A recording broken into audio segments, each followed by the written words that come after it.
ঘরে তোলার সিদ্ধান্ত শাকিব খান ও পরিবারের আসল অবস্থানটা আসলে কি? শাকিব খান এবং অপু বিশ্বাস টোটাল বিষয়টাই খুব হঠাৎ করেই হয়েছে। চলচ্চিত্রের অঙ্গনের অন্যতম আলোচিত জুটি। তাদের সম্পর্ক, বিয়ে, সন্তান এবং পরবর্তীতে সময়ের নানা ঘটনা নিয়ে বছরের পর বছর ধরে দর্শকদের মধ্যে আগ্রহ রয়েছে। সম্প্রতি সামাজিক যোগাযোগ মাধ্যমে একটি খবর বেশ ভাইরাল। আমি বেশ কিছুদিন ধরে বলছি যে গণমাধ্যমকে আমি আমার ব্যক্তিগত কোনো কিছু আসলে বলতে চাই না, কারণ ব্যক্তিগত ব্যাপারগুলো এমন ভাবে বলা হয়েছে সেটা অনেক সময় ভালো মন্দ আছে, যেখানে দাবি করা হচ্ছে শাকিব খান এবং তার পরিবার নাকি এবার অপু বিশ্বাসকে নিজের বাড়িতে তুলে নেওয়ার সিদ্ধান্ত নিয়েছেন। কিন্তু প্রশ্ন হচ্ছে, খবরের সত্যতা কতটুকু? সত্যি কি শাকিব খান তার পরিবার এমন কোন সিদ্ধান্ত নিয়েছেন, নাকি এটা শুধু সামাজিক যোগাযোগ মাধ্যমের একটি আলোচিত গুঞ্জন? আজকের ভিডিওতে আমরা জানাবো পুরো বিষয়টি। এই ভিডিওটি শেষ পর্যন্ত দেখুন। আর আপনি যদি শাকিব খান এবং অপু বিশ্বাসকে নিয়ে এমন আরো ভাইরাল আপডেট পেতে চান, তাহলে চ্যানেলটিকে অবশ্যই সাবস্ক্রাইব করে পাশে থাকবেন। শাকিব খান এবং অপু বিশ্বাসের সম্পর্ক দীর্ঘ সময় ধরে ঢালিউডের জনপ্রিয় জুটি হিসেবে কাজ করেছেন। একসঙ্গে তাদের অসংখ্য সিনেমার দর্শকদের কাছে ব্যাপক জনপ্রিয়তা পেয়েছে পর্দার। এবং আমার বিশ্বাস আছে যে সমস্ত কিছুর কিন্তু অভিযোগ আমার বিরুদ্ধে যা হয়, যা কিছু হয়, সমস্ত কিছুর প্রমাণাদি কিন্তু আবার আপনারাই দিয়ে। জুটি যেমন সফল ছিল, তেমনি ব্যক্তিগত জীবন নিয়েও তাদের ঘিরে মানুষের আগ্রহ কম ছিল না।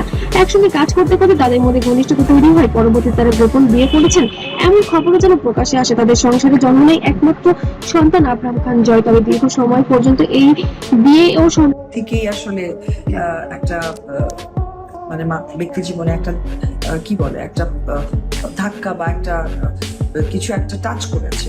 আমি এটার জন্য আপনার কাছে বিষয়টি গোপন রেখেছিলেন শাকিব খান এবং অপু বিশ্বাস দুজনে। পরবর্তীতে একটি টেলিভিশন অনুষ্ঠানে অপু বিশ্বাস তার বিয়ে এবং সন্তানের বিষয়টি প্রকাশ্যে আনেন। সেই ঘটনায় তখন দেশ জুড়ে ব্যাপক আলোচনার সৃষ্টি হয়েছিল। বিয়ের বিষয়টি প্রকাশ্যে আসার পর শাকিব খান এবং অপু বিশ্বাসের সম্পর্ক নিয়ে নানা আলোচনা শুরু হয়। এক পর্যায়ে তাদের দাম্পত্য জীবনে দূরত্ব তৈরি হয় এবং পরে বিচ্ছেদের মতো খবরও সামনে আসে। এরপর দুজনে নিজেদের ক্যারিয়ার এবং ব্যক্তিগত জীবন নিয়ে আলাদা পথে এগিয়ে যান। বললাম যে লাক, তো আমার সমস্ত কিছুতে আমাকে সাপোর্ট করেছে, সাপোর্ট করে আসছে, ভালোবেসে যাচ্ছে, অন্ধের মতো ভালোবেসে যাচ্ছে। সো তাদের সন্তান আব্রাহাম খান জয়কে কেন্দ্র করে বিভিন্ন সময় দুজনকে কাছে আসতে দেখা গিয়েছে এবং যোগাযোগ এবং সম্পর্ক বিষয়টাকে সমঝোতার মধ্যে দিয়ে চলে এসেছে। অপু বিশ্বাস বিভিন্ন সময় বলেছেন, সন্তানের ভবিষ্যৎ এবং মানসিক সুস্থতার কথা বিবেচনা করে মা বাবা হিসেবে তাদের দায়িত্ব পালন করা গুরুত্বপূর্ণ। অন্যদিকে শাকিব খান ও তার সন্তানের প্রতি ভালোবাসা ও দায়িত্বের কথা বিভিন্ন সময় প্রকাশ করেছেন।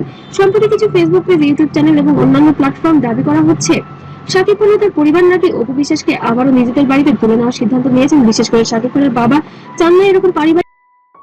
তো সেটা তো অবশ্যই আমার সন্তানের বাবা না, আমার সন্তানের বাবাকে যারা হিপনোটাইজ করেছে। আমরা তো তিনজন খুবই ভালো ছিলাম।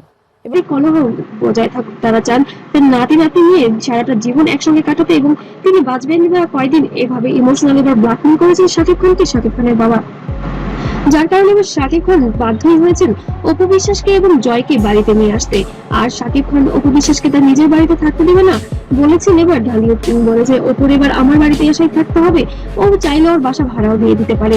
এমনই কিছু মন্তব্য ছড়িয়ে পড়েছে সোশ্যাল মিডিয়ায়। তবে অপু বিশ্বাসের পক্ষ থেকে এখনো কোনো বক্তব্য শোনা যায়নি। আমরা সেই অপেক্ষাতেই আছি কখন মুখ খুলবেন ঢালিউড কিং। তো বন্ধুরা, আজকের ভিডিওটি কেমন লেগেছে অবশ্যই কমেন্ট করে জানাতে ভুলবেন না। আর ভিডিওটি ভালো লাগলে অবশ্যই লাইক, কমেন্ট, শেয়ার করতে ভুলবেন না। আর এমন ভাইরাল আপডেট পেতে অবশ্যই আমার চ্যানেলটিকে সাবস্ক্রাইব করে পাশে থাকবেন। তবে সবাই ভালো থাকবেন, সুস্থ থাকবেন। আল্লাহ হাফেজ। এখনো আছে আলহামদুলিল্লাহ। তো সেই জায়গা থেকে ওই ডিজাস্টার বিষয়টা কে মানুষ বুঝতে ভুল করেছে, হয়তো বা আমার বোঝানোর ভুল ছিল।